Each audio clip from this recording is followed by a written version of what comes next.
রমজানের শুরু 10 দিনে আল্লাহর রহমত ধারা বর্ষণ হয়।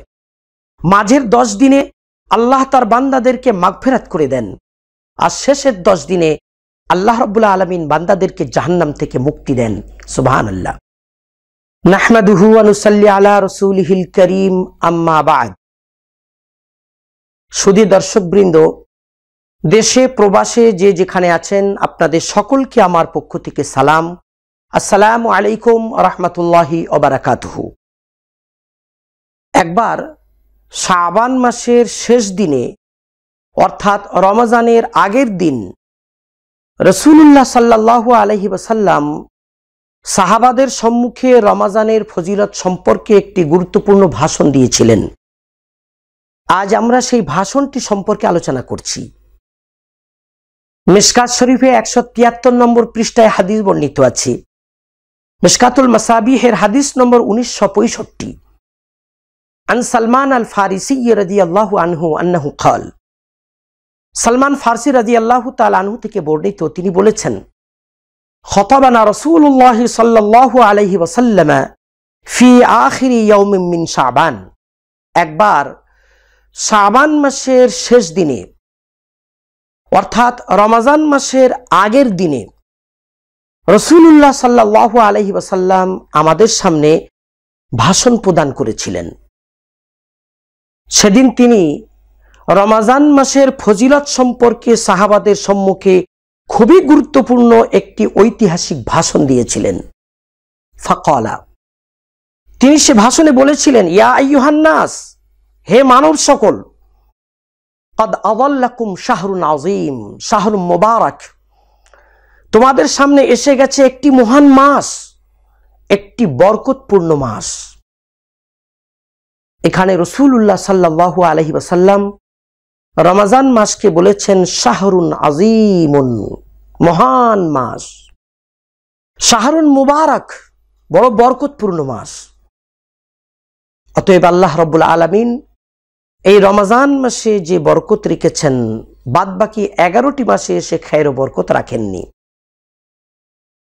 তারপর রাসূলুল্লাহ সাল্লাল্লাহু আলাইহি ওয়াসাল্লাম বলেছিলেন, শাহরুন ফিহি লাইলাতুন খায়রুম মিন আলফি শাহর।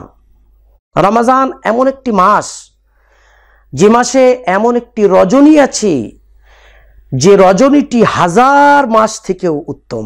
সুবহানাল্লাহ। আমরা কোরআন মাজিদে সূরাতুল কদরে 3 নম্বর আয়াতে পড়েছি, লাইলাতুল কদরি খায়রুম মিন আলফি শাহর। লাইলাতুল কদর 1000 মাস থেকে উত্তম। সেই লাইলাতুল কদর রয়েছে পবিত্র রমজান মাসে। এটা রমজান মাসের বিরাট বড় বৈশিষ্ট্য। তারপর রাসূলুল্লাহ সাল্লাল্লাহু আলাইহি ওয়াসাল্লাম ভাষণে বলেছিলেন, জাআলাল্লাহু সিয়ামাহু ফরিদাহ ওয়া কিয়াম লাইলিহি তাতাওয়ান।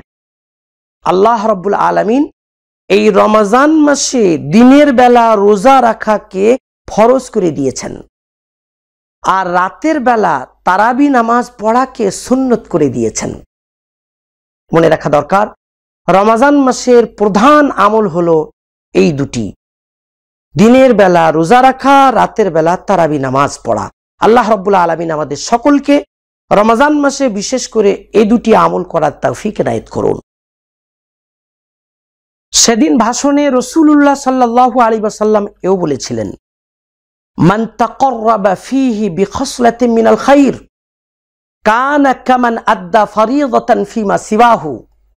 কেউ যদি রমজান মাসে কোনো একটি নফল আদায় করি, তাহলে সে যেন অন্য মাসে একটি ফরজ আদায় করলো। ওয়ামান আদ্দা ফরিদাতান ফীহি কানা কামান আদ্দা 70 ফরিদাতান ফিমা সিওয়া। আর কেউ যদি রমজান মাসে একটি ফরজ আদায় করে, তাহলে সে যেন অন্যান্য মাসে 70টি ফরজ আদায় করেছে। তারপর রাসূলুল্লাহ সাল্লাল্লাহু আলাইহি ওয়াসাল্লাম বলেছিলেন, হুয়া শাহরুস সবর, রমজান হচ্ছে ধৈর্য সবরের মাস। রোজা রাখা সবর চায়, আবার রাতের বেলা সালাতুত তারাবিহ আদায় করা সবর চায়। তারপর রাসূল সাল্লাল্লাহু আলাইহি ওয়াসাল্লাম বলেছেন, ওয়াসসাবরু সাওয়াবুহুল জান্নাহ, আর সবরের বিনিময় হচ্ছে জান্নাত। বোঝা গেল রমজান হলো সবরের মাস, আর সবরের বিনিময় হলো জান্নাত। অতএব আর রমজানের বিনিময় হলো জান্নাত। তারপর তিনি বলেছিলেন, ওয়াশাহরুল মুওয়াসাত ওয়াশাহরুন ইউজাদু ফিহি রিজকুল মুমিন। রমজান হচ্ছে একে অপরকে সাহায্য সহযোগিতা করার মাস। মুওয়াসাত মানে সহানুভূতি। গরিবরা গৃহস্থদের পক্ষ থেকে সহানুভূতি পায়, এক প্রতিবেশী আরেক প্রতিবেশীর পক্ষ থেকে সহানুভূতি পায়। তাহলে রমজান হলো সাহায্য সহানুভূতির মাস, এবং এটা এমন মাস যে মাসে মুমিন বান্দার রিজিক বৃদ্ধি পায়। সত্যি আমরা বাস্তবে দেখেছি, মানুষ রমজানে যা খায় রমজানের বাইরে তা খায় না। রাসূলুল্লাহ সাল্লাল্লাহু আলাইহি ওয়াসাল্লাম সেদিন ভাষণেও বলেছিলেন, মান ফাত্তারা ফীহি সাইমান কানা লাহু মাগফিরাতান লিযুনুবিহি ওয়া ইতকা রাকাবাতিহি মিনান নার ওয়া কানা লাহু মিসলু আজরিহি মিন গায়রি আন ইয়ানতাকিসা মিন আজরিহি শাইউন। যে ব্যক্তি রমজান মাসে কোন রোজাদারকে ইফতার করাবে,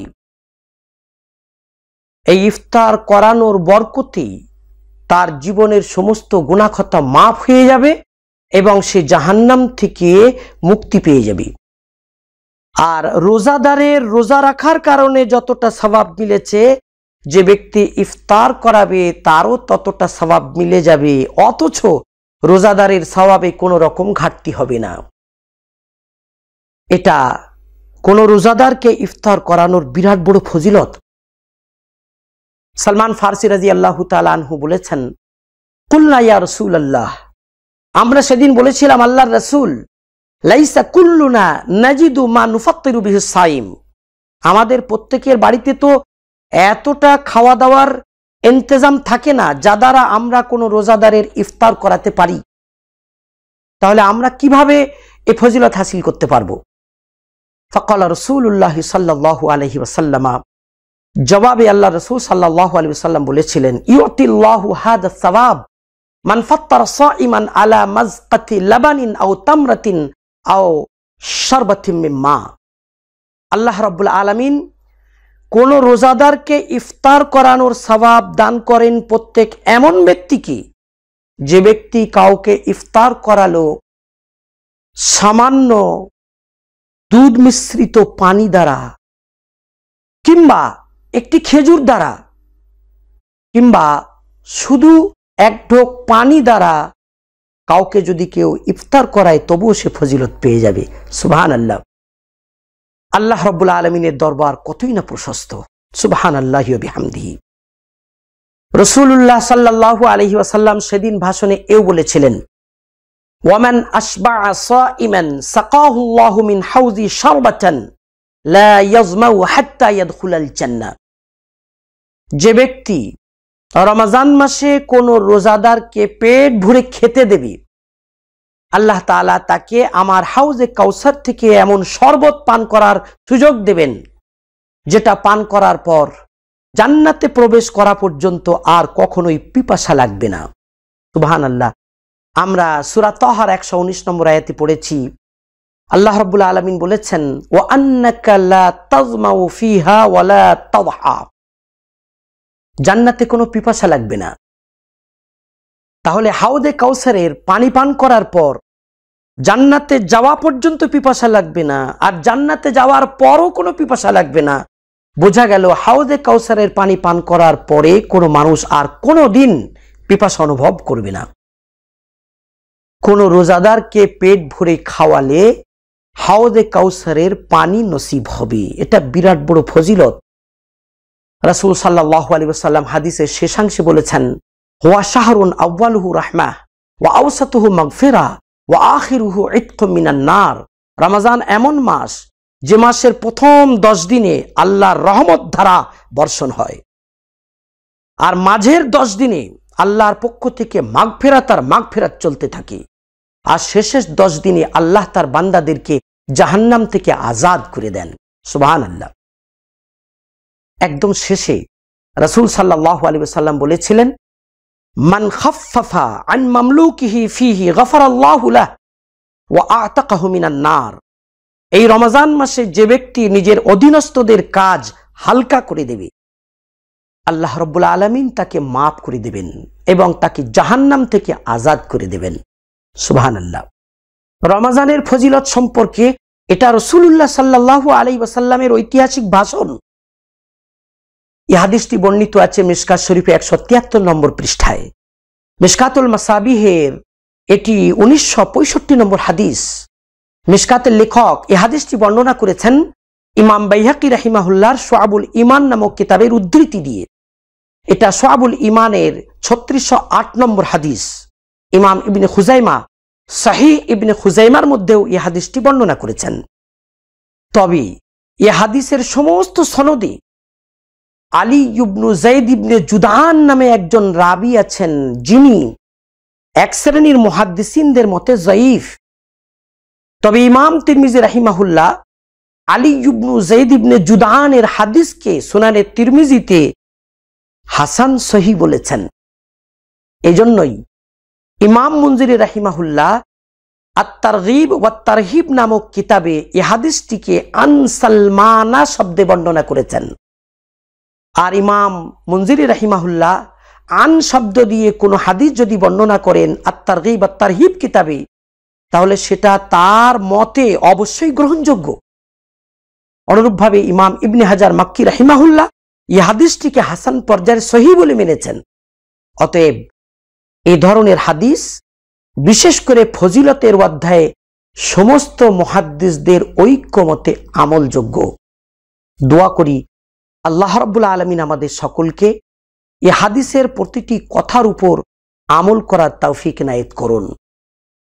রব্বানা ওয়াফিকনা লিমা তুহিব্বু ওয়া তারদা ওয়া তাকাব্বাল মিন্না ইন্নাকা আনতাস সামিউল আলিম।